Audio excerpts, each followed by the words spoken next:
Please, Jeremy, let us do the podcast. Please, another podcast. Not on back. I'd love another podcast, sir. Not on a But anyway, yeah, Mike. Jeremy won't let us do until March. Says Vinnie, who hasn't been here, but it's okay. Since August. I'm going for the record.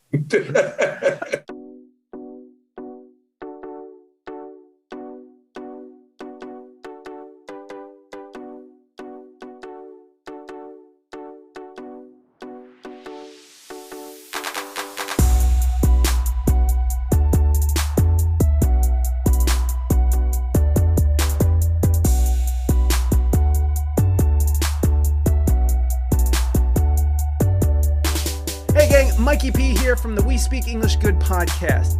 Go check out my friends at the Usual Saints podcast. You won't regret it. Now let them hear it, Nature Boy. Hey, I heard you, bitch. There you go. And he's been gone so long, he hadn't heard the Zoom thing. I never heard her talk to us before. All right. Welcome to a new episode of the Usual Saints. I'm Mike D. Mike. Here with Saint, Jeremy, and special returning guest star one time. I don't know. We'll see how he feels. Vinnie. I may be back.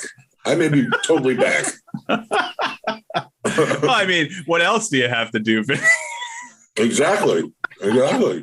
Unemployment, being broke. It's fantastic. Well, how you been, man? It's been shit. How long's he been off the show, Jeremy? Since like August, probably. Maybe, yeah. Yeah, it's probably been about that. So what's going on, man? Not much. I mean, same old. I'm just trying to make ends meet by DoorDash and med zooming, all that kind of crap. Can't find a job for shit. I don't know how many resumes I put out there, but I don't know. People in my field just aren't hiring. They're on all the job search sites, but as soon as you send a true application and resume in there, you never hear back from them. And a lot of the places out there are hiring people for $12 or $13 an hour. And I can make that, doing DoorDash. The only difference is it's just, no medical coverage. That's, seriously, that's all I'm really looking for is to, get something that's consistent and has medical, especially at my age. I'm old. Look at me. Cold pizza and seltzer water. I need medical. Medicare is not covering it. No, not yet. Oh, you're not at that age yet. Okay, no. The only thing I got is an AARP card, which is the same as having a library card, basically. So, not to bring up bad memories, but do you have any regrets about leaving your last place? Because you did leave there, right? I did, but it was under certain circumstances, because my dad was still kind of sick. That's right. Yeah. Yeah. And I basically had to leave because they were going to fire me anyway. Because, I would either have to leave early or come in late or not show up at all. So, gotcha. So I started looking for the bus driver thing. But now, the way COVID's been escalating and all the variants and shit, I don't want to be in a tube full of germ carriers, driving around all day, So and you thought our show would offend the people that exactly. Yeah, exactly. Well, I'm glad to have Pillow Fucker back. Yeah. Man, those pillows are gone, by the way. R.I.P. By the way, I don't think we stole this from the show. Maybe we did. I don't remember who came up with Pillow Fucker, but on the show Big Mouth, that's what the character Jay does. He fucks like different cushions and pillows and things like that. And they what do they call it? Where they talk. They give them the anthropomorphic. That's wrong, isn't it? You know what I'm talking about, Jeremy? Say where they put like where it talks. It has human characteristics. Right. Okay. Yeah, the pillow. Anyway. Yeah. Anthropomorphic. No, whatever. That sounds about right. All right. So first, I want to give Jeremy the A block because he thinks all my shit on my topic list is too one note and boring. And so, Jeremy, what would you like to talk about today? Because I got some stuff we don't have to talk about the topic list. But hey, go ahead. What do you got, man? What would you like to cover today? Anything in the news or pop culture, or anything you want to bring to the table? Well, I'll start with something that's probably pretty near and dear to your heart. Which is, I still think the NFL overtime rules are fucking bullshit. Yes, of course. Yeah. I don't. I agree. I mean, there's an obvious model out there, the college model, although they tweaked it this year where both teams get the ball from the 25. You score, you don't, whatever, kick a field goal. The other team gets the same opportunity. Yeah, the second team has the advantage of knowing what they need to do, but hey, somebody's got to have the fucking advantage. And then the second overtime, it flops.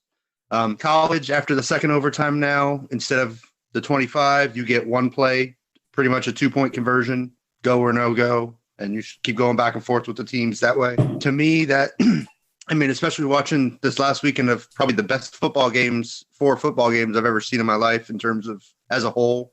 I mean, 3 of them were one on a last-second field goal, and the other one fucking went to overtime. I mean, that's damn. Yeah, there's been some good football games for sure. But, yeah, I mean, this whole, well, you know, you don't win if you kick a field goal, but if you get a touchdown, you do. But it's just fucking stupid. Just give both teams the ball from the 25 and let's see what happens. Here, I'll be the Mr. Beg to differ on that. First of all, it's like people complaining. It's like a few things.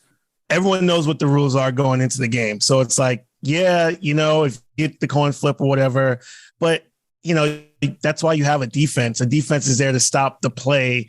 You know, we automatically assume, well, only one team got the ball. It's like, yeah, and they still had to go down and score a touchdown. That's one. 2, it's funny because Kansas City was a team back when they, you know, in the same situation happened with them with the New England Patriots where Brady got the ball. Kansas City never seen the ball, didn't see the ball again. And the Patriots came down and scored a touchdown. They were like, hey, they went to the rules committee that following season and say, hey, do you want to change it? And they got thoroughly dismissed. It's like sour grapes, whatever. So in my opinion, it's like the NFL and the rules committee has plenty of time to see this. And this is obviously what they view is the best scenario for them. Again, we have a lot of people complaining about it. But 3, I mean, I don't really see how that's unfair. It's like you've played 60 minutes of a smash mouth football game. And in the end, we say if it goes to extra minutes, it's like we'll give a team the ball. If that team's good enough on their first drive or whatever drive to go down and score a touchdown, well, then your defense just ain't capable. They're just a better team. I just feel like it completely discounts the role that defense plays in the game. And I mean, if they change it, I'm not going to be upset either, but I didn't understand why there was such this big, I don't know if it was people feeling bad for the Buffalo Bills or if people just wanted more football. But to me, it's like, yeah, we just seen 60 minutes of amazing football.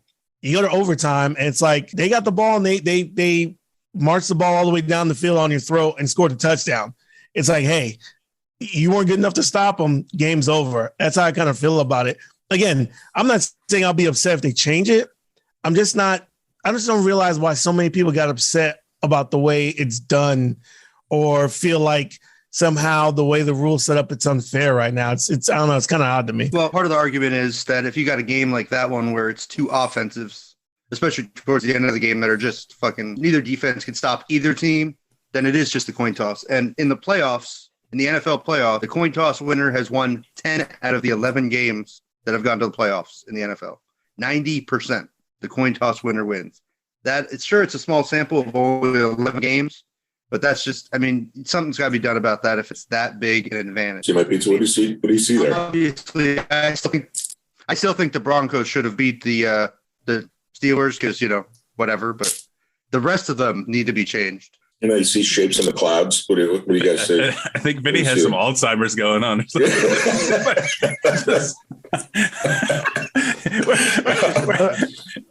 We're having the overtime roll topic discussion, and Vinny's just chewing his pizza and making shapes like a 4-year-old. This is really about it back. I was going to say, does Vinny forget how a Zoom works? It's like, huh? Like, they can see you, Vinny. Yeah. But yeah, you know, the argument, yeah, I'd say maybe small sample size, but then also it's like, I get it. People want more football, but it's like so the other team gets the ball and then Buffalo, theoretically speaking, Buffalo gets the ball and they score a touchdown. So then after that, it's okay. So the next team to score wins the game. I mean, how, you know, to me, it's just you can just play that game back and forth, back and forth. I don't know. It's kind of to me, and I understand it. And the way the college plays, it's, I guess maybe you can argue it's more excitement, but I was just amazed at that game, period. But then the way everyone was talking about, the overtime rules, I was just like, I guess I just didn't get it. To me, it seemed like the overtime rules are kind of fine. Before, I didn't like where it was like you could just go down there and kick a field goal, because then I'm like, you don't really have to play offense. Every team on a field goal, all you try to do is, hey, we'll get in the field goal range and end it there. To me, that seemed counterintuitive, because in a normal game, you're trying to score touchdowns. You're not just trying to get in the field goal range. But it's like, if your defense can't stop them from getting a touchdown, it's an all-around game. What I would love to see is if someone in overtime tried to kick it off, and I'm not sure what the rules say, but you try to onside kick it just as a head fake, like onside kick it. And would that count as them having the possession? I don't know how that works, but it'd be interesting to see that. But I'll let somebody else give your opinions, Mike, Vinny. Well, what I think is that both head coaches should meet at the 50-yard line with like swords and, old time gladiator shit and fight it out. Shirts off, down to their underwear, 50-yard line. Whoever comes out alive, their team wins. Can you imagine the ratings on that? Can you imagine the TV ratings on that shit? It'd be amazing. Why does it always come down to? It always comes down to cheering for overtime. Yes, overtime. It always comes down to men in their underwear when we talk to Vinny. So I don't know. This time with swords. Hey, it's more gladiator-like if they're just in their underwear. You know what I mean? So we're going to have Andy Reid with his shirt off. And wait a minute, I'm looking up the Bills head coach. And then Sean McDermott. Sean McDermott. So Andy Reid takes off his shirt and he gives him a sword. They can sumo wrestle. The two big the two heavy guys. McDermott's he's skinny, right? He's not fat. Yeah, McDermott's fit. Yeah. McDermott's fit guy. Fit for a coach. So already it's unfair. You got, the fit young guy against Andy Reid, who can sometimes barely walk out to the midfield to give. Andy Reid would be dirty though. He'd have to fight dirty, and that that's ratings. So first of all, Andy Reid said after the game, at some point, I saw it online, which I theoretically means it's true, right? That he thinks it was unfair and that he thinks both teams should have a shot at scoring.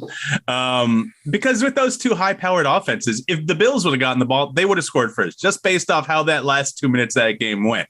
I understand what you're saying, Sainte. I do. Yes, you have to account for all facets, but at the same time, 53 guys are playing the game. If you don't give the other half of that, 26, 27 people, the opportunity to do what they do and score a touchdown. If they don't score a touchdown, fine. Then the game's over. But you gotta be able to give them a shot. I don't even like college. I hate college football. So I don't understand. I don't know anything about the overtime rules, but I do think that each team should be given one shot to score a touchdown. And then beyond that, I don't know. That's what someone that gets paid more than they would have to. Yeah, and then beyond that, it's the next team that scores wins, right? That's probably what you're saying. Probably beyond that, it's the next team that scores. No, but I would say give them the same opportunity. If someone goes back and scores a field goal and you go back and score a touchdown, then the game's over. If you go back and score a touchdown, the other team doesn't score a touchdown, then the game's over. You know what I mean? It's got to be evened out. But I saw a funny meme. It said if the overtime rules were fair, it had the same end shot of the crowd with the score at the bottom. And it said 139 to 142. Kansas City. So to that, speaking of that, college, I've watched a few games, just happen to be watching them, where before this year, it went to 6 or 7 overtimes. I seen that game. It was like 8 overtime because I seen an alert when they're in overtime number 4. And someone's like, this game's in the 4th overtime. So I did my little thing, got on that game. Oh, go ahead, Jeremy. And even this year, there was one that went to 4 or 5 or 6. But like I said, after the second from the 25, it comes down to a 2-point play. And that's all you do. You line up at the 2, you either get the 2-point conversion or you don't. I actually prefer that better. I actually think that's more interesting. 2 overtimes, you get the ball at the 25. You can score, you cannot score, you can kick a field goal, whatever you can happen. You get first downs. Both teams do it, and then move on. Both teams do it again. And I mean, to me, that is just so much more fair. Both defenses got to play. Both offenses got to play.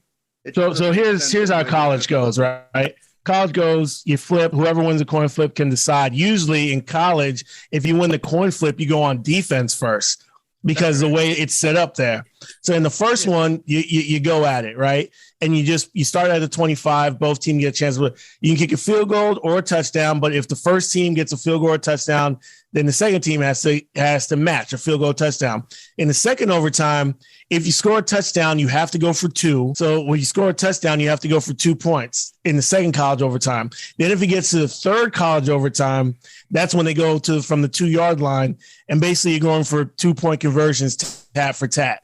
Basically, I don't even know if I think it's just one play. They take out even the down markers. Yeah, it's one play from the 2.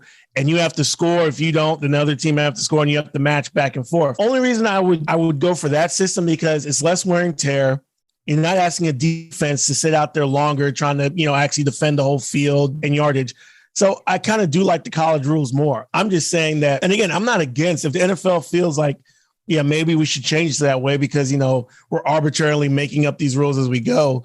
I would prefer them go to that college, 2-point conversions back and forth than, trying to be like, okay, you get the ball for a touchdown, then you get the ball for a touchdown, and you get back. Because at this point, both defenses are spent, like you said. To me, it doesn't make sense. It's like, okay, well, if we score a touchdown, then they get a chance to score a touchdown. And then now whoever scores next wins the game. Basically, the coin flip matters in that situation anyway. That's all I'm saying. So I saw one of the things I saw with the best way of putting this to me was the NFL treats overtime like if you went to baseball in the top of the 11th, you hit a home run and the home team doesn't get a chance to score. It's over. Right. It makes no sense. The other team should get a chance to score. That's all. But they had a chance because they had to flip. He picked heads and it was tails. He should be better than the coin flip. Decide though. You want the coin to decide who's winning the game? That's not. They had a fair chance out of logic to get it. I just want to see I just want to see 60 minutes in the game so I can see 60 minutes. Okay, that's all I want. You're on CBS and you're in overtime. I'm pissed because I want to see 60 minutes. Come on. This is what we got Vinnie for.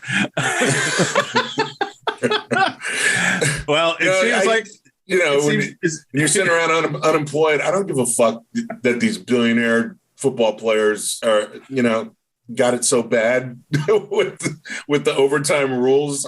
I don't care. Give me 60 minutes. Not they have it bad. I honestly people felt like they felt bad for the Buffalo Bills. They felt bad for the quarterback or whatever. Oh, it was such a great game that he didn't get a chance to touch the ball. Josh Allen, he didn't get a chance to touch the ball again. I'm like, well, then maybe he should look at his defense and be like, hey, guys, can you get me a stop? Or can you stop him at a field goal? Yeah. People act as if like Kansas City walked on the field and they were playing two-hand touch or they just waltzed into the end zone. There was a defense there. It completely negates the fact that your defense didn't stop them to score a touchdown. To me, it's not like Buffalo had zero agency in it. It's like, tell your defense, hey, stop him for a field goal. Give me the ball back. Keep him to a field goal. Keep him out the end zone, fellas. But no, it's cry for us because we didn't get the ball. Yeah, hey, maybe your defense should have stopped him with 13 seconds left. How about that? How about defense don't let him score a field goal with 13 seconds left on the clock? Yeah. What are we talking about here? The other meme I saw was the Kansas City scored a touchdown quicker than the Cowboys could get that up there to down the ball. Fucking there you go, man. Nice. No, what are you doing? Why are you running so far? No, you know why? There in time. And an Andy Reid coach team, who Andy Reid historically has been one of the worst clock managers in history, they had no foresight to like, hey, get there and make sure the referee touches the ball. Obviously, the Dallas Cowboys, because remember, I don't know if you remember watching that game, but Tony Romo was saying the ref has to touch it. And I know I'm like, or the umpire, like he has to touch it. You don't just get to spot the ball wherever you want to spot it. That's what the Cowboys are trying to do. Hey, here's a spot. Like, no, a referee has to spot the ball. Hey, that's end game management. That's stuff that, the good teams practice and the Cowgirls don't. There you go. Yeah, fuck the Cowboys anyway. All right, what else? Jeremy, you got anything else? We done? No. Okay. I'll just see what else Jeremy's got. That's all you got? I had for right now. I guess we'll move on. Topic. I thought I gave you a good topic. I guess we'll move on to more of the entertaining topics, but that's fine. You thought you'd be a dick and put me on the spot, and I came up with a good topic. So fight me. I was hoping you'd have the whole show planned out, like a whole paper. It was a good topic. It was a good thesis. topic. Hey, as long as the game isn't on CBS, to interfere with 60 Minutes, overtime can go on as long as it wants. You guys have any opinions on the coaching situations? Peyton apparently actually did retire. Apparently he was just saying he was stepping away, but apparently he's gone. So that leaves the Saints open. I heard the Jags want to hire Byron Leftwich, which I think is interesting because he was an offensive coach for the Steelers for a season or two. And then he went to the Bucs and obviously has had some success there as the offensive coordinator, right? So I didn't know if you guys had any opinions on the coaching situations. Miami hasn't hired anyone yet, right, Saint? No, I think they're going. Who did the Giants just hired? The Bills offensive coordinator. I think that was Miami's number one pick, which again shows you the incompetence and the complete ineptitude of the Miami Dolphins ownership group. Didn't they win like 9 games to end the season or something, or 8 games at one point this year? What the fuck are you firing that coach for? The Dolphins. Because the Dolphins again is a perennial trash fire. I don't know how they turned into. I don't know how they became that bad a team, man.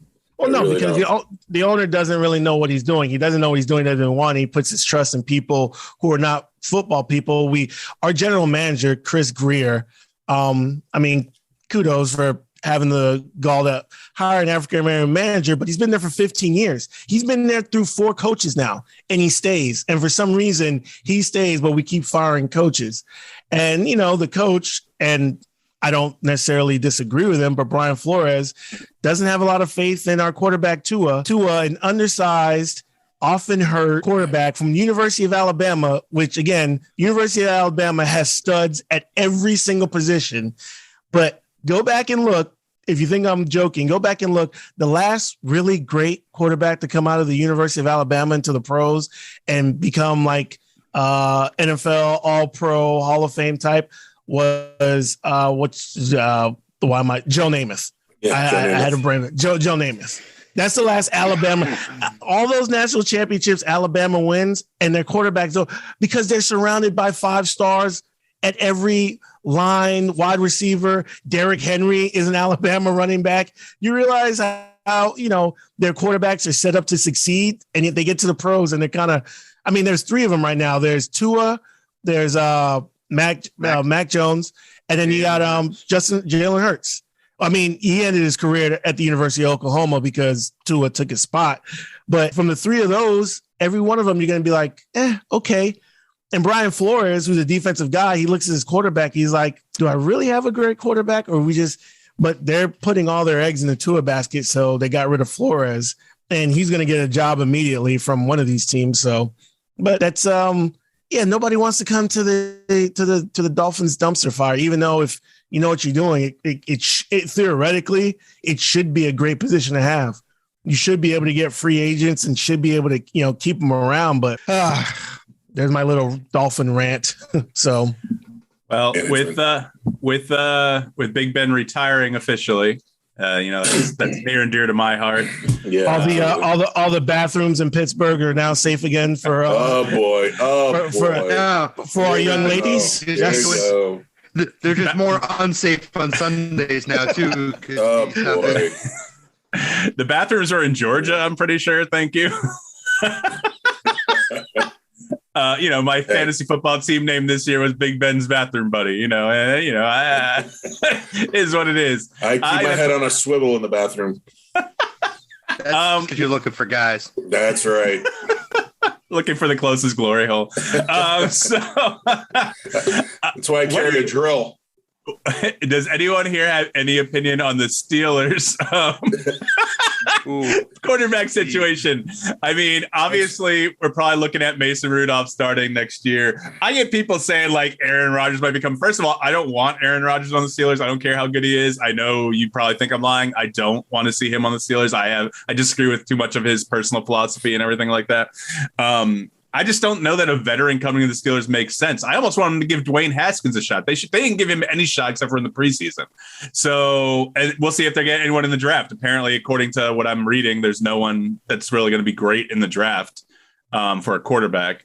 And this is going to be Kevin Colbert's last draft. He's retiring as GM. So it's there's a lot going on. Yeah, I don't understand. I mean, compared to my organization or the team that I sort of kind of root for, the Steelers are like, I put them and the Patriots as the top as like the most well-run organizations in the NFL and most of sports. You know, they've had 3 head coaches.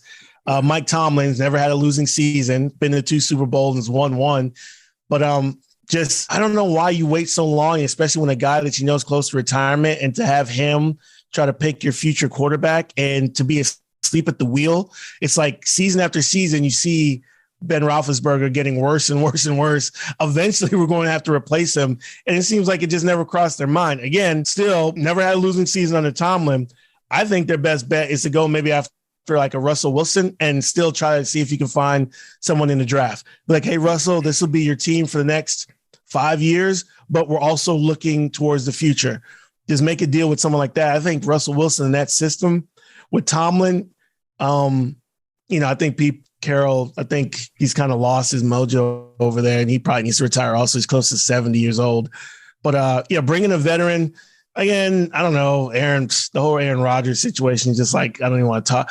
Who knows where he's going to go somewhere, but it's like you got to deal with a diva. Forget all the off-field stuff. I'm really, even though you kind of can't, but just on field, it's like he has this diva-ish quality, like you're part of this team, right? Like you have to take some agency when you guys don't play well.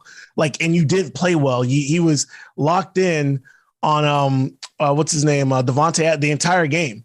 You could see it, and whenever they win, it's because Aaron Rodgers. When they lose, he's looking around at everyone else. Takes no agency in it. Forget the off the field stuff. That's the kind of stuff where I'm just like, yeah, this guy's buying too much of his own bullshit.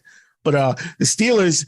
Go for a Russell Wilson. Go for, what's his name down in Houston? I don't know if people. Deshaun Watson? No. Which Watson they like rapists. Yeah, I didn't want to make the obvious joke, but yeah, No charges. There were never any charges. That's right. That's right. Never convicted. Never convicted. Well, my thing is, I understand why the Steelers didn't go out and get a backup, because if you take a high pick and go after a quarterback, that pretty much says, hey, you know what? We're rebuilding. We're moving to the future. If you're trying to win now, you're still using those picks on people you think can affect your team this year. So and again, still had the mentality that they could win now. So you got to go after who helps you now, not in the future. Ultimate respect to Mike Tomlin. And quick side note, the reason Mike Tomlin wanted to be the Miami Dolphins head coach, but at the time, and they're not here anymore, but at the time, the Dolphin front office management said he was too hip hop to be an NFL football coach. And hip-hop. This is a man too hip hop, which I'll leave you to decide what that really means. Right.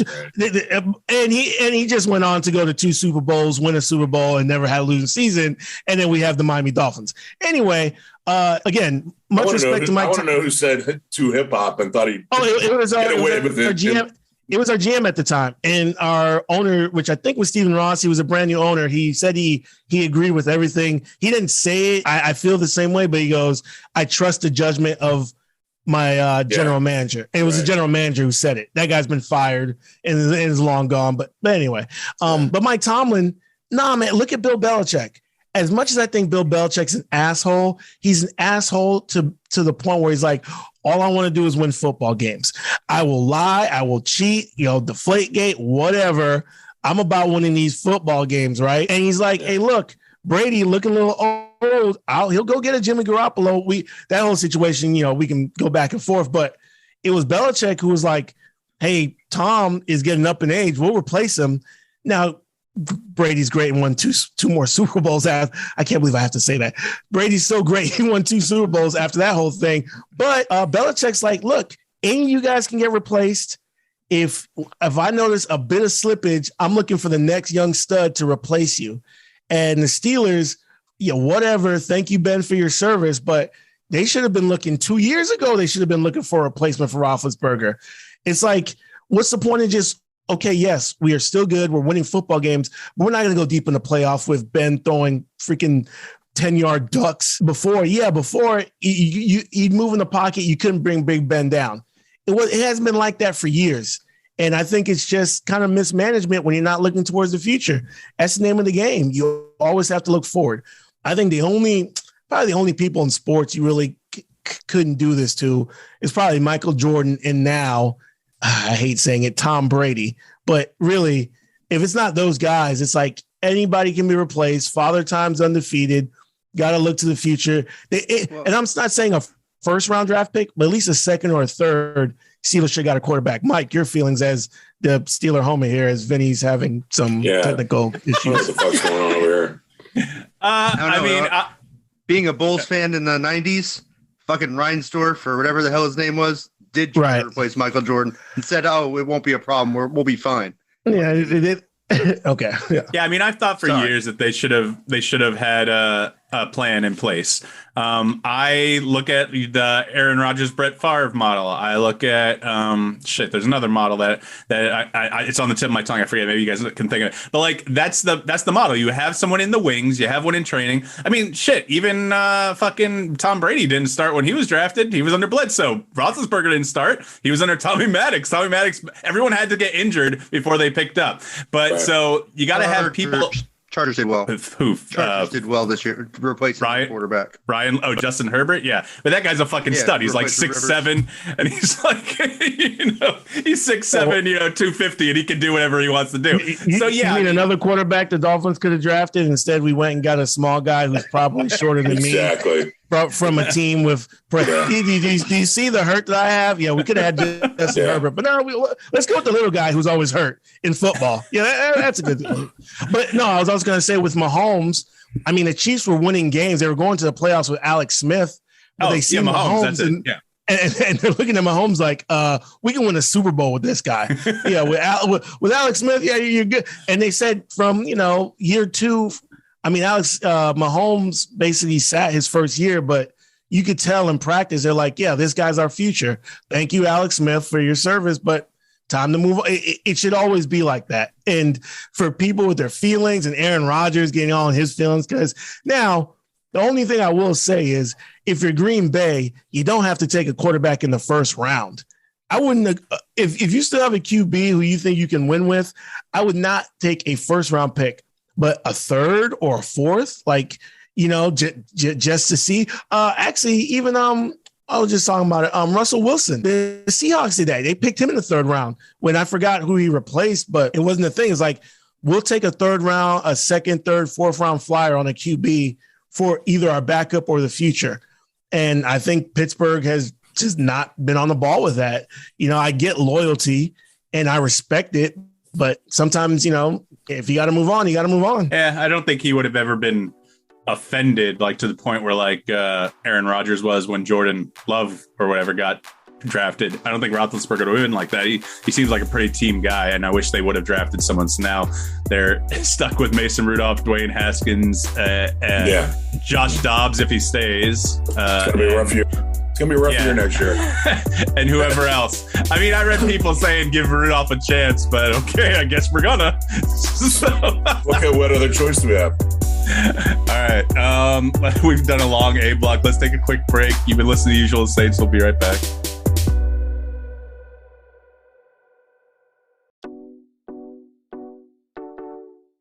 This is Michaela Lee, and you are listening to The Usual Saints.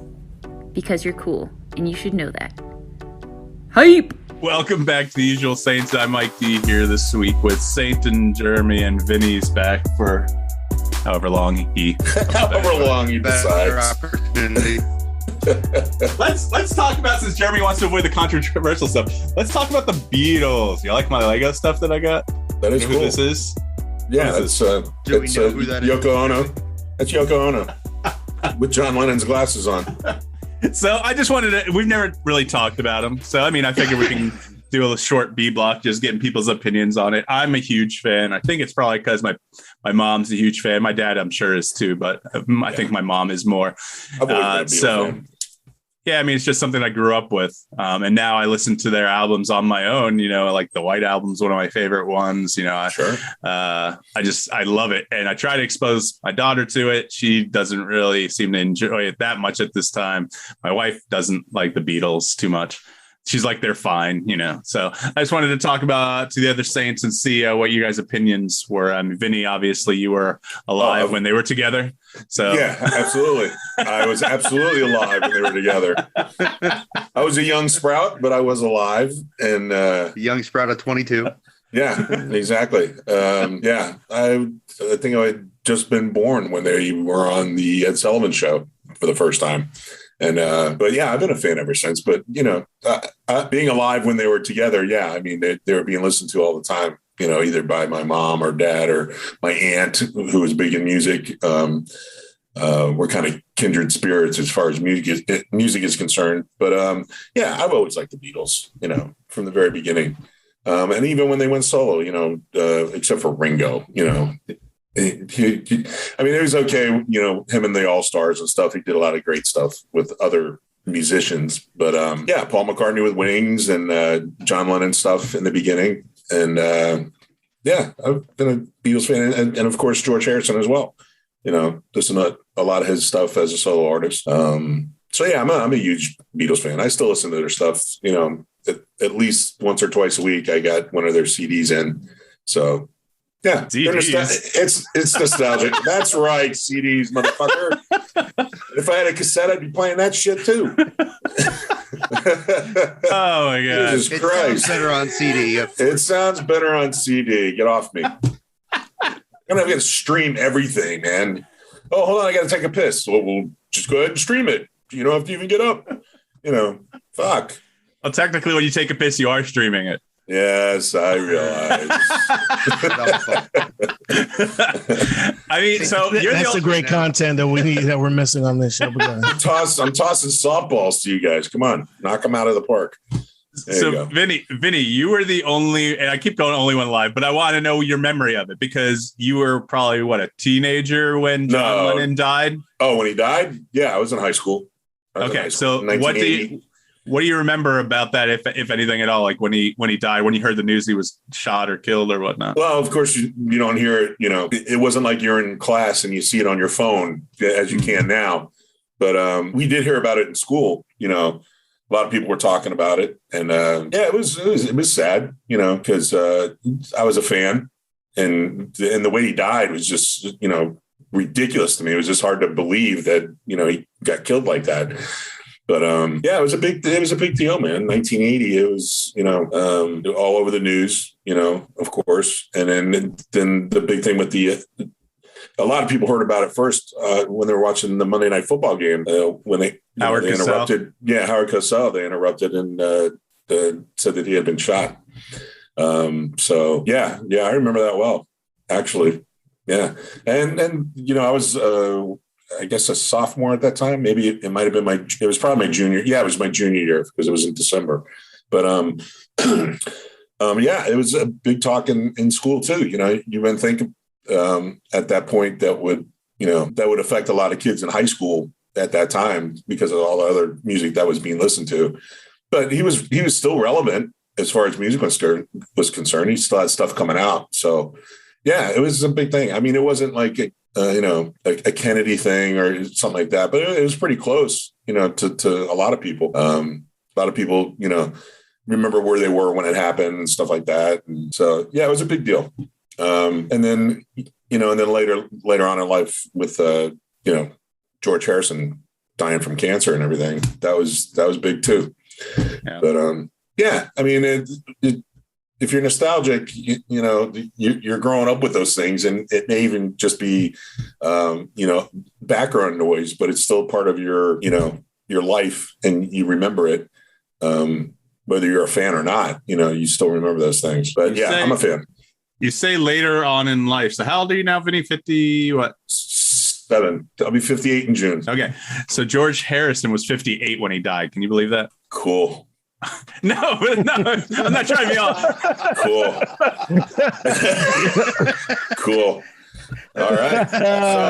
So I won't be the only 58-year-old that everybody knows that died at 58. That's awesome. No, but what I'm saying is when you think of George Harrison dying in your mind, like I didn't pay attention to a lot of George Harrison. It was like 2001 when he died. So right. I was 21. I wasn't really following it, whatever. But when I think of George Harrison dying, I picture him like as an old dude dying. And me and Sainte have had this conversation frequently recently on the podcast. Yeah. Age is that number 58 is a lot closer to what we are than what we were 20 years ago. Yeah. Oh, yeah, exactly. Absolutely. How that works. Yeah, no, but I mean, like 58 doesn't seem as old to me now as maybe if I would have heard when I was 21. Yeah. Oh, yeah. Oh, yeah. To a 16-year-old or whatever, to 58 is like, oh, fuck, that's old, you know. All right. Shit. And Ringo now, have you guys seen him recently? I mean, I think for the past 20 years at least, he has looked probably the best out of any of the Beatles. I mean, but Paul McCartney's looking a little rough, and I love Paul McCartney. He goes on the Stern Show a lot. Ringo Starr is. I mean, Jesus, you know. No, Ringo Starr is the oldest. He's 81, and he still old. Looks like he's in his, I don't know, 50s maybe. No, he still looks good. Yeah, he looks good. Yeah, someone Jimmy Kimmel. Peace and love. Yeah, peace and love. Peace and love. That's what it's all about. All right, Sainte, you got any opinion on the Beatles? They ever play a part? You know, you're a big music guy. Did they ever play any part in your musical upbringing? Upbringing, not really. I want to say that. It was funny. I was going to give you a little bit of shit because you're like, you know, here's the Beatles. I like the Beatles. I'm a fan. I'm like, oh, really? You might be the only one. You know what I'm saying? Like, you remember people try to like introduce you to people, be like, have you heard of this band called the Beatles? They're pretty good. Yeah.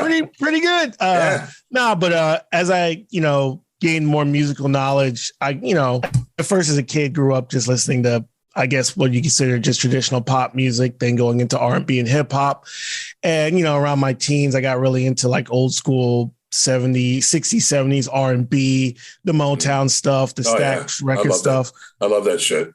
But you know, becoming a DJ and just trying to find more music and just where a lot of samples and where people get their musical inspiration from. That's when I got more into classical rock, 60s and 70s rock, and then eventually you go into the Beatles. And of course, like everyone, like I just love.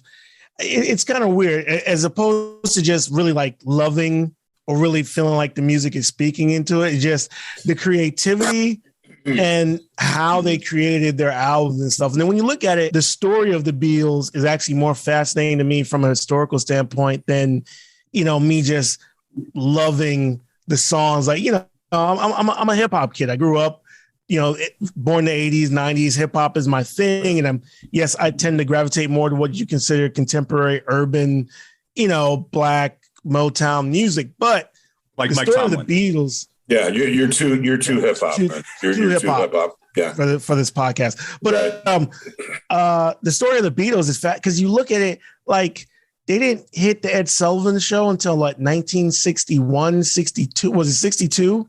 64. I mean, 64. 64, yeah. Was it 64 that they 64. hit the Ed Sullivan Show? Yeah. And of course they had their teenage years and all those times where, you know, they're performing in Germany on stage for sometimes 6-7 hours, all that, and just huge part of the British invasion and whatnot. But then on the Ed Sullivan Show in 64, and then by 69, they're broken up. It's like when you look at this and look at the amount of music they put out and compare what they look like on the Ed Sullivan Show to what they look like. I don't know if you guys just seen Get Back, the new documentary on Apple, on Disney Plus. Mm-hmm. How great they are for that amount of time, but how short of a period of time it was that they broke up. Completely different sound. And so to realize they're still in their like late 20s when the breakup happens, it's just, and for that amount of output, creativity, I mean, John Lennon and McCartney. I mean, that's what separates them from other bands is how much they accomplished in such a short amount of time and the longevity that their music has had, you know, throughout the decades. You know, that's why they're considered one of the best bands ever. Just, you know. Sainte, I don't think we can hear you, buddy. Yeah, Sainte, we can't hear you now. Got me? Yeah, I got you now. Yeah, and I was just saying from a historical standpoint, it's just to see the output, the breakup, all the Yoko stuff, and then to see what they did after they separated. And of course, I said Paul and John Lennon, but not taking away from George Harrison. And Ringo himself was a great musician. It's just that you're next to Paul McCartney and John Lennon. John Lennon, right. It's just, hey, when you're the fourth best guy out of some of the greatest musicians of all time, it's just someone's got to, be last man on the totem pole. But exactly, by process of elimination, somebody's the worst, right? So it just happened to be Ringo. Like I said, thoroughly enjoy the music, but just as music history, I should say, I find them so fascinating when I look back at music history. So I'll let Jeremy say. Absolutely. I think Jeremy just called me the worst of the Usual Saints. I think that's what he just inferred. But is that what you just said, Jeremy? It's me. Okay. By process of elimination, it's definitely me. I didn't know the Beatles very much growing up. I mean, I've heard their music, but I didn't really pay much attention to it. Actually, probably the most Beatles music I listened to was when the movie Yesterday came out a couple years back, where a guy wakes up and nobody remembers the Beatles. Oh yeah, Yesterday. Yesterday. Yeah, which is a pretty good movie. Had a couple interesting scenes in it, but what I find funny is Ringo might be the last one left. It would be fucking somewhat ironic how everyone has discounted him compared to the others, and he might be the one that we're left with because that. And I found a story fascinating. I don't know if one of them told it on Stern or somewhere, but I guess very right before Lennon died, McCartney and Lennon were actually hanging out and almost drove down to Saturday Night Live to just go ahead and jam on the show. Yeah, and George Harrison showed up that night. I don't know what happened at the last minute, but they didn't go. But I mean, amazing. They almost got back together, maybe without Ringo. Yeah, George showed up and got back together. Yeah, George showed up and I think they gave him a check for $100 or something like that for showing up. Kind of as a gag. Lorne Michaels met him in the hallway or something, and here's the money we're going to give you for being on the show tonight. But I mean, everybody always wanted them to get back together. And then they were still, friends. They had their, when guys that close hang out together for that long, it's like a brotherhood. And of course, you're going to have your fights and your spats and your disagreements and blah, blah, blah, all that kind of stuff. But I think they were genuinely still friends, still cared about each other. But that would have been great to see them be able to get back. And then, of course, when John got killed, who wants to see 3 Beatles? Want to see them all. Okay, question before we end this topic. Do you guys have a favorite Beatles song? And if so, what is it? That's a tough one. That's hard, man.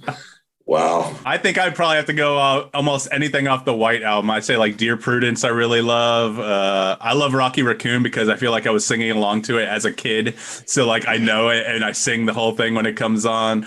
Of course, the classics, you can't really go, Let It Be, everything is great. I don't think they have there's the stinkers in their catalog. You think of the ones that aren't as big of hits, but even those songs are still at least musically experimentally. The ones that Ringo sang.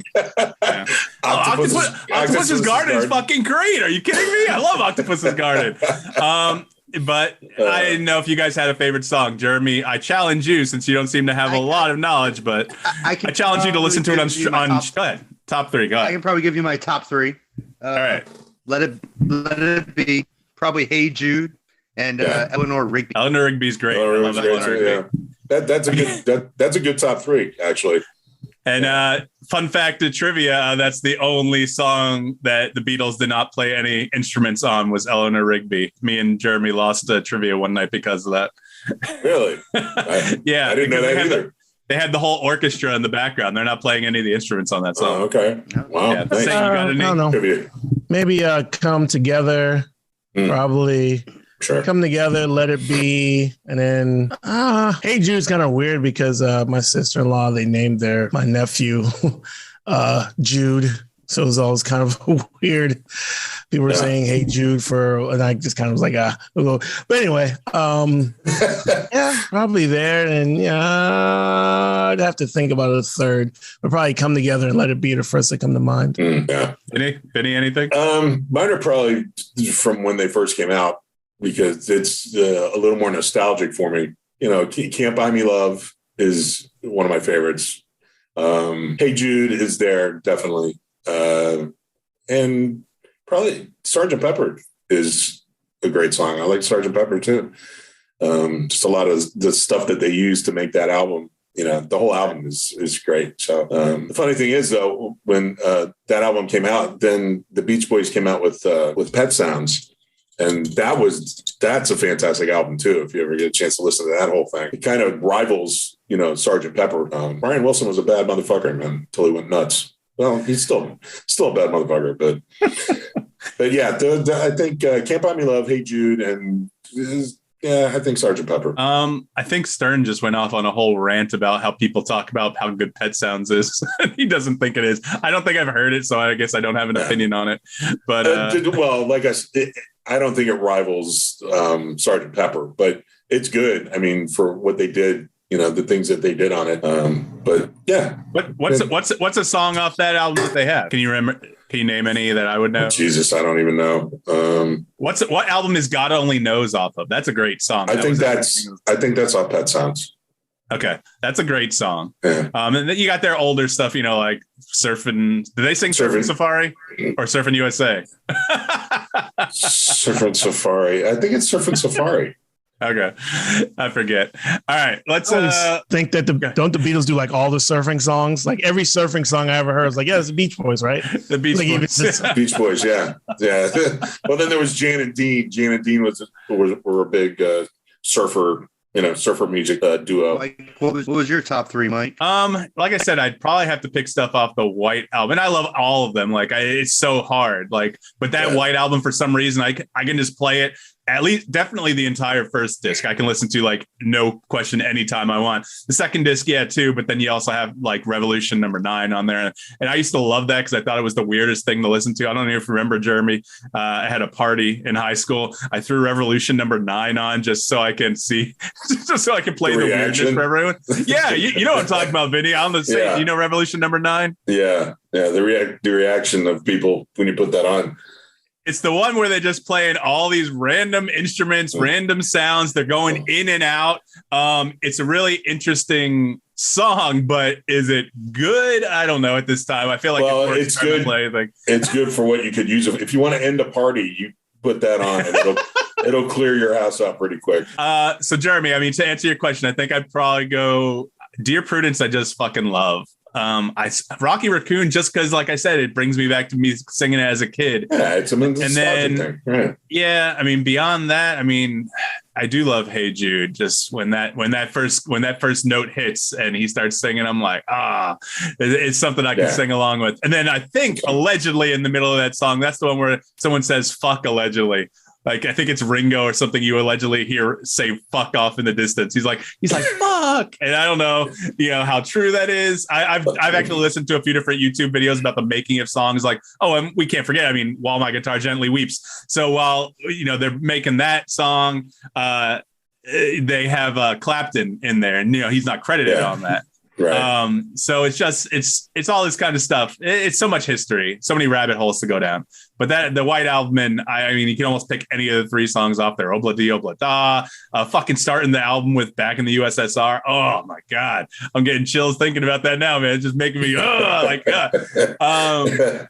love that fucking album. Sainte, you're off, man.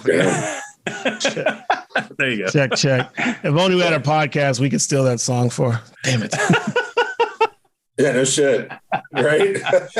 Listen, have you guys heard the opening that Sainte put together for the Usual Sainte screen reviews? I think it's a great opening. You guys really need to listen to it. If you haven't listened to our own podcast, you've heard it? Okay. Yeah. With all the Russian stuff, good. I think it's really clever. And I love hearing the Rounders stuff and the GoldenEye stuff. And it's cool.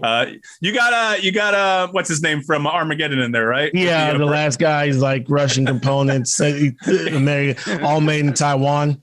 Yeah, that guy. The question is, Yeah, the question is, if you spend a lot of time creating a clever and interesting opening for your podcast, but no one listens to it, does it really matter? Yeah. Does it exist? I think it's the tree fall in the woods scenario. The four of us have listened to it. It's still good. What, Armageddon? Yeah. Watch that.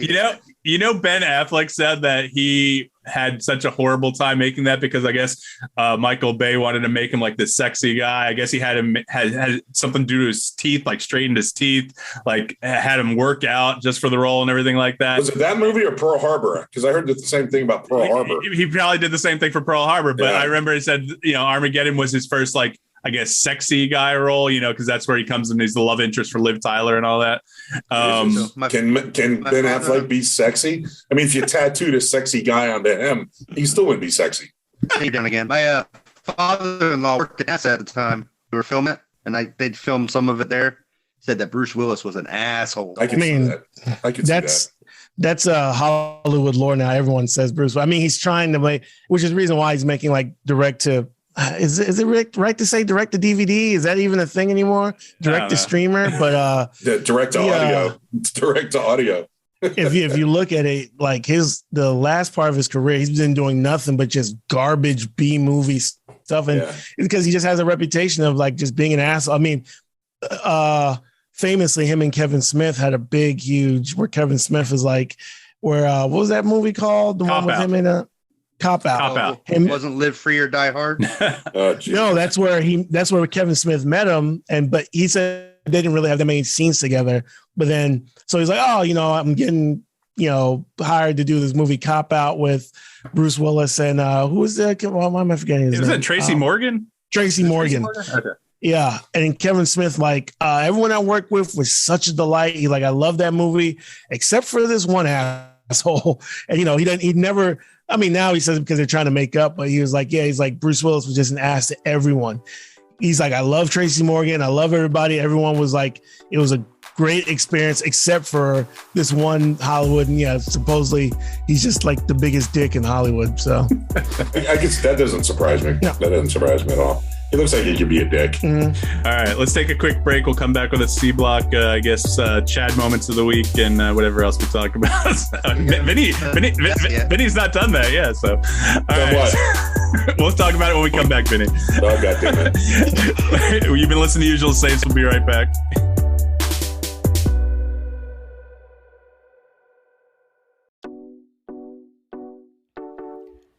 Hi, this is Eva Habermann, and you're listening to The Usual Saints. Vinny's like, oh, done what? I don't know what you're talking about. So, Jeremy, go ahead and explain it because you're the one who named it, right? I mean, Vinny may have been on early when we were talking about this kind of stuff, but go ahead. Welcome back to The Usual Saints. We got Vinny, Jeremy, Mike, and Sainte here. So, I don't know if you know this about Mike, Vinny, but he is the male version of a Karen. Oh, okay. He will complain. He will write corporate. Yes. He will try to get people fired. It's pretty entertaining. I actually was a part of that first one. Yeah. And he does it so often that we can have a Chad moment of the week most weeks. And it's awesome for him to come up with at least one. The one Chad moment. I love it. By the way, I'm not the only one to have one recently. I know Saints had one. I'm sure you guys have. You just don't. If you use your recall, I'm sure you could think of one point during the week where something pissed you off and you had to do something about it. If you didn't, hey, maybe you're just not as righteous as me because, I want to make sure I get justice for the little people of the world and make sure we get things taken care of. But I don't know about all that, but I will say Mike, he has been rubbing off on me where a situation happened with Firehouse subs, and I ended up chatting that. Oh my God! And got two free subs. I mean, I didn't go and find the corporate board and write the senior vice president of what the fuck to, but go to his house. But I did respond. I did respond to their little email survey. Did get that? Got 2 free subs out of it. So that I deserve. So I got to keep cool, man, because if I go for justice, people disappear. So I just let it go. I just let it go. All right, so let's see. My Chad moment of the week. Did I talk about Tires Plus yet? Oh no! Talk about you got a beef with Tires Plus. Yeah, so I got some resolutions. So they reached out to me after I went on their website So I'll explain for Vinnie real quick. We went last Saturday to get the tires on my wife's car changed. We had an appointment at 12 p.m. I called the day before to confirm everything, blah, blah, blah. I get there. My wife drops the car off. They say it'll be ready in 2.5 hours. We go to lunch. We go shopping. Come back at 2:45 p.m., which is 2 hours and 45 minutes. We get there, notice the car hasn't moved. It's in the same spot. I go inside. They haven't worked on it. One of the guys is like, oh yeah, we only have one guy that does that, so we can get it done within, give us an hour and a half. I'm like, fuck you. I didn't say that. But I'm like, no, just give me my keys. I'm leaving. Bye. You guys didn't even bother to work on it like you said you were going to. So I sent a message to their website or whatnot, and I got a response from the local store manager. And I asked him, when he called me, I specifically asked him, I said, were you there last Saturday? Like, I want to know if you were one of these dipshits that did not do the work on my car. And he said, no, he wasn't. I'm like, all right, that's fine. So he's offered to take, he basically is giving me free the road hazard lifetime road hazard for the tires. Plus he's taking another, I don't know, $60-$70 off the thing. He wants me to come back. Nice. I have some issues with some of the other tire places in town as well. Shocker. Holy shit. Shocking. Wow. How many fucking tire places you go to? I've got issues with all these. All right. So listen, you want to go down the list? All right, here we go. Dealerships, listen, dealers, whatever. I can get them at dealers, but they're usually overpriced, right? Okay. Yeah, dealers are definitely overpriced. Yeah. Goodyear, I had issues with a few years ago. I used to go there for all my car service needs. And then one day I went there and I forget what happened, but this guy just started fucking me over and he was just treating me like a real piece of shit. And maybe I am a real piece of shit, but that's not how you treat a customer. So this guy was just pissing me off, and I wrote a thing and I never got any response. So I'm like, fuck you guys. I got your credit card. I've never been back. That was years ago, probably 5 years ago. Firestone, I've told the story because Sainte was asking me about it the other day. We had my wife's tires done there. We used to go there all the time for our work because it's complete auto care, right? Right. We had tires put on there. They knocked off or broke off the tire sensor thing that most new cars have. Didn't tell anyone. I don't know if they didn't know or they just broke it off and thought we wouldn't notice. We start getting the error message. We bring it down to Kia where we bought the car. They're like, yeah, someone broke off your fucking tire thing. It's going to be so much to replace it. We went back to Firestone. We're like, hey guys, fuck you. You broke this and you need to. And they're like, oh yeah, we'll give you a little discount or something. No, you're going to pay for the whole fucking thing because you broke it off. You're the only one who's been inside the tire to be able to break it off like that. So eventually they did pay for it. But still, if that's the kind of work they do, we haven't been back since. So by extension, Tires Plus and Firestone are owned by the same company, but so that's when I went to Tires Plus last week. I'm kind of giving them a shot. So I'm going after this to go get the tires done today at a slight discount. The guy seemed apologetic and he said he promised me it would be done within an hour and a half because he's there today. And I confirmed yesterday. I said, hey, so I'm going to be there tomorrow. So I'm going to drop it off. I'm going to walk to Outback or Olive Garden or somewhere for lunch. And when I fucking come back in an hour and a half, I got a feeling somebody's losing their job at Tires Plus today. I got a feeling. Is this your car or is this your car or the wife's? Well, I mean, it was my car. It's the Kona. So, yeah. So, but who drives it normally? Heather. Is she going to be with you today when you pick it up? No, she's out with her mother and Sophie. Because when the brakes go out, I want to make sure she's not going to die along with you because they're pissed. Oh, shit. Yeah, it's just like sending food back at a restaurant. End up in a fucking canal. Yeah, it's just like sending food back at a restaurant. Don't do it. Don't fucking end up in a fucking canal today. Just so you know. I'll update you guys on that next week if I'm alive. Jeremy if you're doesn't around. think I will be. Jesus, Mike. We've never maybe a gentle stroll around the parking lot a few times just to make sure, okay, brakes, okay, tire lid hasn't fallen off. Exactly. Have one of those motherfuckers drive it home for you. So that's push it into that parking spot rather than drive it. Weird. Jesus, what happened?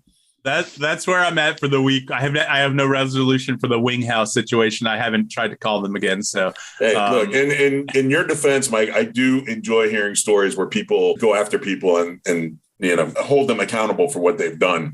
I don't know. It has to be something pretty serious for me to say anything. But yeah, I do enjoy those stories where people get restitution or whatever, stuff like that. I'm just not like that. I just don't. It's I guess it depends on what happens. And maybe I've just been lucky where I haven't been fucked over like that. But, you know. Nah, I mean, I'm slowly turning over to the dark side. I mean, I've noticed like, and I don't know if it's a pandemic thing, if it's a whatever, but I'm either getting great customer service where I feel like someone's really paying attention to what I say and what I need and help me out. Like, I'm not gonna, like I'm saying, I've gotten some really great customer service where I felt someone was really trying to help me. And this has happened, you know, across a bunch of shit. On the flip side, I feel like I've been getting shit customer service where it's like, were you even paying attention to what this was about or what I needed? Yeah. And there's like no in between. It's like you get someone who's competent and cares, or you get someone who just obviously doesn't give a fuck. And like I say, I'm slowly turning to the dark side because the don't give a fucks are graining on me. But then again, every once in a while, I'll get someone who does and, you know, give me really good, like, you know, I was just dealing with my refinance and I came up with someone who gave me really good. He's like, oh, you know, let me look into that for you. Like, oh, you know, I can get you a deal here. I'm like, thank you. Someone's actually helping me out. And that kind of balances it out. But if you had to say, I'm slowly becoming Anakin and Revenge of the Sith. Revenge of the Sith. Yeah, I'm slowly turning over to like, you know, I'm about to kill all these younglings with all you youngling customer service people. I'm about to slice you up with my lightsaber. Yeah. I got to deal with your bullshit. But the younger people in a customer service position, you're going to get shitty service for them. They hate their job. Number one. They're just there for a paycheck. They don't want to go above and beyond. You're not going to get it from younger people. They don't care. They think they think you're the reason that their life sucks when you walk in the door. But customer service is a hard job, man. I got to tell you, because I was in it for like 25 years and I had to get out of it because I was having homicidal thoughts and, I'm going to wait for this guy outside, that type of shit. It's a hard gig, man, to try to satisfy, because, they say the customer's always right and blah, blah, blah, blah, blah. Well, that was okay for me for the first 10 years of my life in customer service. But after that, if you're wrong, you're fucking wrong. I was like, I'm the customer. I'm always right. No, you're fucking wrong. Okay. Wrong is wrong. That's all there is to it. So, you're going to get those people. I mean, they're out there, in droves. Most customer service people, especially the younger ones, you're going to have a hard time getting good service out of them. That's my opinion. That's what I've come across, that the younger people, who got a job just because, they want a little extra scratch in their pocket, but they don't really give a shit about what they do. They'll just go get another job at, doing fries at McDonald's or whatever. Not that that's a bad thing. I'm not putting fry people down. I'm just saying, it's another job, so, yeah. What were you going to say, Jeremy? Yeah. Well, fuck my Wait, but, Jeremy was a fry what were you going to say, Jeremy? Jeremy worked at McDonald's. Yeah. Hey, there's no thing. So, fuck you. But Saint made me think about that. You guys seen the Progressive commercials where you're becoming your parents? Yes. And they have one where they're in the supermarket and the guy at the end stops and says, hey, so and so in produce is doing a great. So I wanted to know, do you guys complain if you get bad service, but have you ever told the manager, hey, this guy's doing a fucking great job, or thanks for good service? Do you? Well, I'll say that you may tip, but other than that, I'll say that I won't go seek out the manager, but whoever's standing there that they work with or whatever, I'll say, this guy's doing a great job. Because the other day, in fact, I was at the grocery store and this guy bagging my shit. He was the coolest fucking guy and bagged my shit nice and doubled everything up. And, yeah, it's just a bag job, but he was taking pride in what he was doing, and he was making sure that, I knew that he was doing a good job, and because I was watching him, and, do you want me to put this in a bag? And what do you want to do with this? And blah, blah, blah, and, he's reaching out to me as a bag boy, not the most glorious job in the world, but the guy was doing it good and taking pride in his work and being, because they're big customer service as well. They're bagging your shit that you're buying, and I'm impressed by people. And he was a younger guy too. And I was very impressed that him being the age that he was going above and beyond. So I said, the cashier there was little bit older. And I said, you're lucky you got this guy in your lane because he's doing a great job. He's like, oh, thank you, sir. And blah, blah, blah, blah. So those guys are few and far between, man. But yeah, I mean, if somebody does good service, I'll say something, even if it's just to them. Say, hey, you did a great job. Thank you. I have been. What about you guys? I have been when I get that really good service, I have been filling out or staying on the phone to fill out those surveys. If I get normally I'm like I ain't got the time, whatever. Well, you stay on the line to fill out a quick survey. Most of the time I'm like hang up or whatever. Yeah. But when I have been getting good service, I have been taking the extra time to fill out the thing and give them 5 stars and all that kind of stuff. Yeah, I don't know how much of that, the company, I'm sure it just gets pumped into an algorithm or whatever now, but I have been taking out the time if I felt that the service has been really good or really bad, going to the dark side, but whatever, to fill out those things and say, 5-star review or whatever the rating system is, to go and say, yeah, this person gave me really good service. I hope that, it counts or whatever. So I haven't gone to a manager in the store. I haven't done any, typically because I'm just like, I just want to get in and out of here and get back home. But right. Yeah, if it's, I have actually, there was something I did go online and look to see, and they said, if you want to fill out this survey for, I forgot what it was, and I went actually on the website and filled out one of those customer review things and left a very positive review. So, yeah, I think people who give good customer service should. Vader, yeah, you get it. Nope, I only use my powers for evil. Oh my God! Have you ever had a good experience with people? Yeah, I mean, there's one time at a strip club. It's one time. There was one time 7 years ago. Got put extra pickles on my Whopper, so I. No, listen. When people do a good job, a fucking Whopper. You want to put pickles on a burger? There's ketchup. Maybe. Yeah. I eat a Whopper plain, thank you. That could be another subject. Okay, that's the next topic. How you eat your Whoppers? No, I mean Jeremy's point right there. But no, so I let it reflect in the tip. Like, listen, there have been times, and it's mostly when there's a cute server that's done a good job, where I've left as much as like 100% tip. Okay, so like I do that portion. There have been times, I can't recall the last one, where I have gone. You're giving the I want to fuck you tip. That's that's fine. That's fine. Well, that's different than good customer service. No, that's not true, because it has to be good customer service. It can't just be someone who looks good to get a good tip. They will get a bad tip at that point. They look good. They drop soup in your lap. You're going to still give them the fucking 100% tip. No. I can promise you, Vinny, you're talking to the wrong guy when you think that I'm doing that, because that shit is not happening, because I don't believe in tipping in the first place. I only do it because society says I have to. Like Mr. Here we go. Here we go. Reservoir Dogs. Wait a minute. Here we go. Wait a minute, man. Here we go. Oh, those people make like $4 an hour. Here we go. If you're not fucking tipping, that's nice guy Eddie. That's nice guy Eddie right there. All right. What the fuck? Oh no, Mr. Blonde. Is it Mr. Who was? I got to rewatch the fucking opening scene of Reservoir Dogs. Exactly, that's a great scene too. Listen, man. If they want to get paid more, they need to go find a job where they make more. Oh, there it is. Or in my personal opinion, because I think corporations are just full of fucking greed, the corporations need to be paying them a living wage. And then if people tip on top of that, that's their own choice. But I don't like walking into fucking Starbucks or McDonald's or wherever, where they're just going to hand me my food and expecting a tip on the thing. Who the fuck is tipping at Starbucks? I don't tip at Starbucks. Well, I'm sure people do. They tip. Not McDonald's. Not McDonald's. No. McDonald's. No. Fuck, my order is going to be wrong. Hey, could you give this $5 bill to the fry cook back there? These fries are fantastic. Give them $5, please. Now Jeremy's like, yeah, maybe they should tip at McDonald's. Yeah, maybe they should have done that.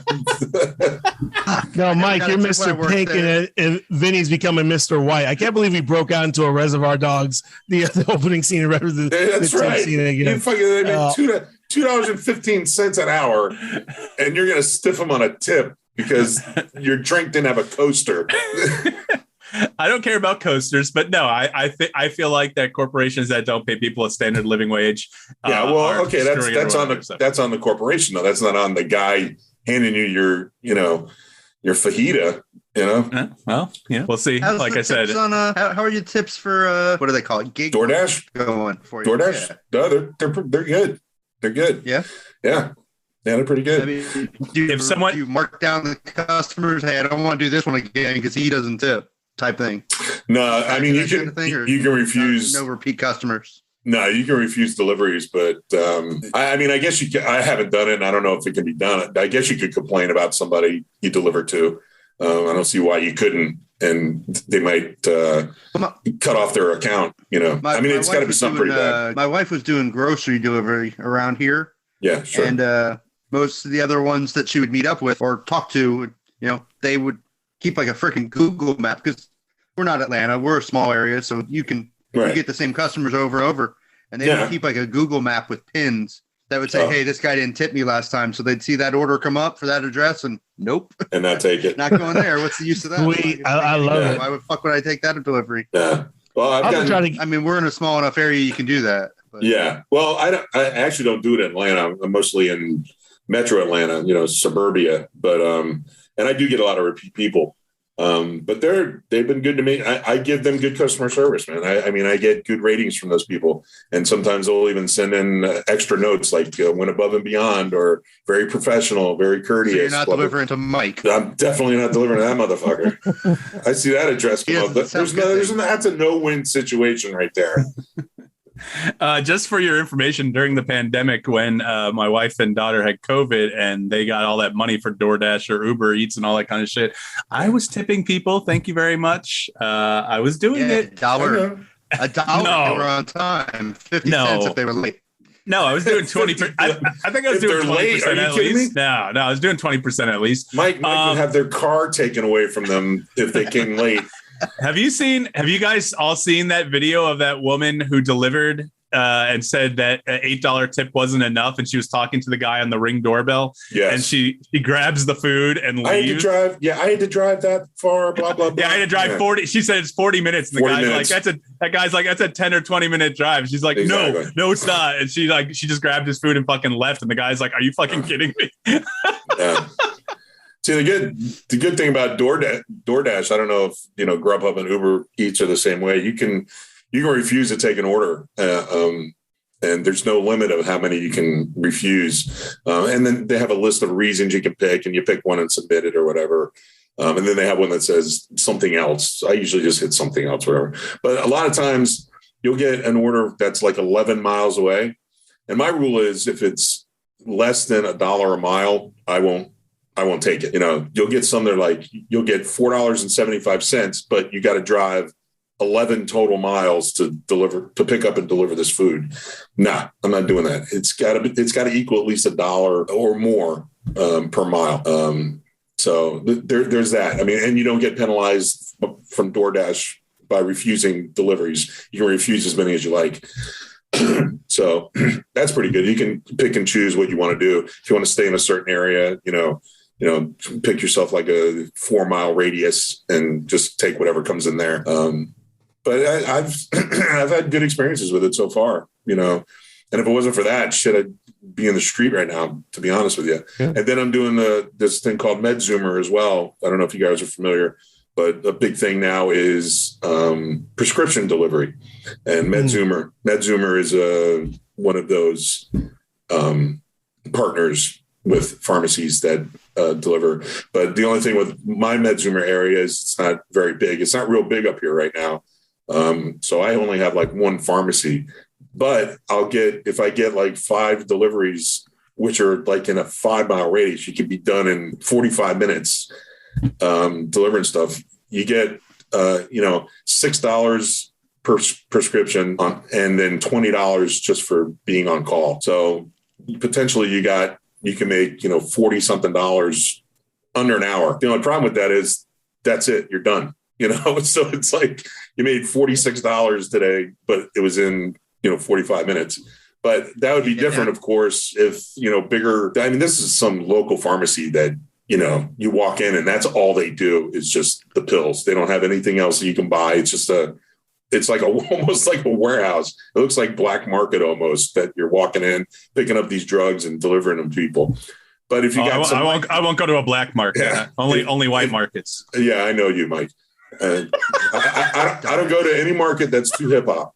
I don't want to go to here all week, folks. Yeah, too hip hop. My wife is too hip hop. My wife or Mike, but my wife doing Shipped. They do deliveries for CVS. So yeah, Shipped. I saw that. It's a little bit different. Yeah, that's the whole thing. If MedZoomer could get a hold of those types of corporate pharmacies, then this thing would take off for them. But I don't know who's in their marketing. I don't know how they get the pharmacies they get. So. But I told them, I said, listen, if you want these areas to pick up or something, send me some literature that I can hand out to these pharmacies, because it's only going to put money in my pocket too. So send me some literature. If I'm driving by a pharmacy, I'll drop it off. I'll talk to whoever's there and blah, blah, blah. So.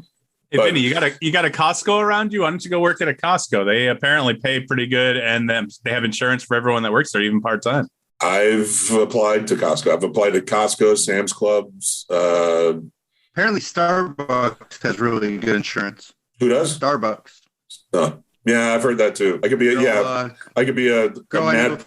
barista. Girl I knew from high school worked there just to pay for her, or because their insurance covered her in vitro. Really? Wow. Insurance. Yeah. See, I'd work at a Starbucks, but I'd be afraid Mike would walk in, and that'd be the end of my fucking.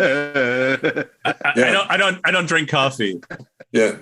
They got more than coffee, Mike. You can get a water, or Oh, I know. I go in there and get my unsweet tea. So yeah, if I saw your ass and you were fucking rude to me, you're a fucking treat, motherfucker. See that? See, they kicked me right out of the Barnes and Noble that the Starbucks is in.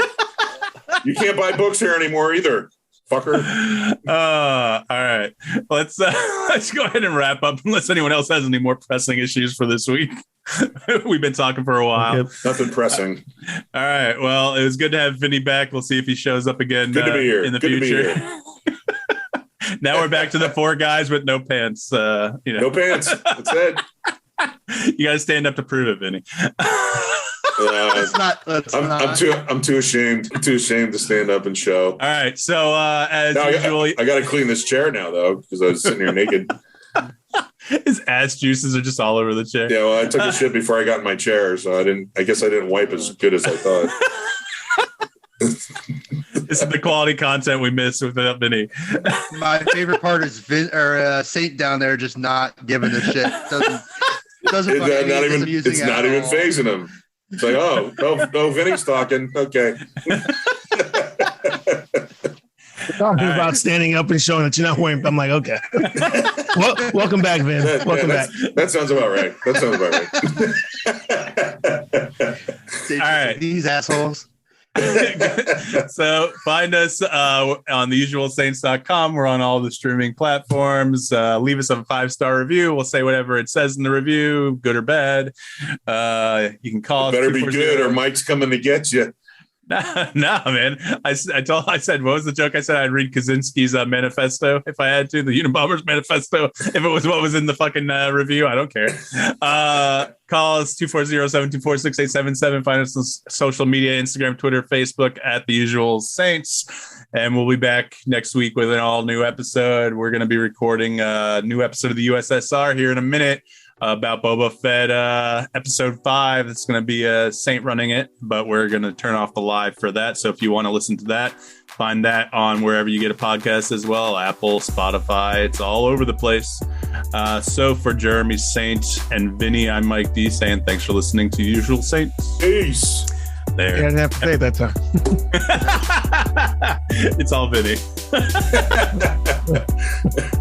He doesn't even know. We've been saying peace while you've been gone. Oh yeah. Jeremy or Saint will go peace. That's Jeremy's. That's Jeremy's.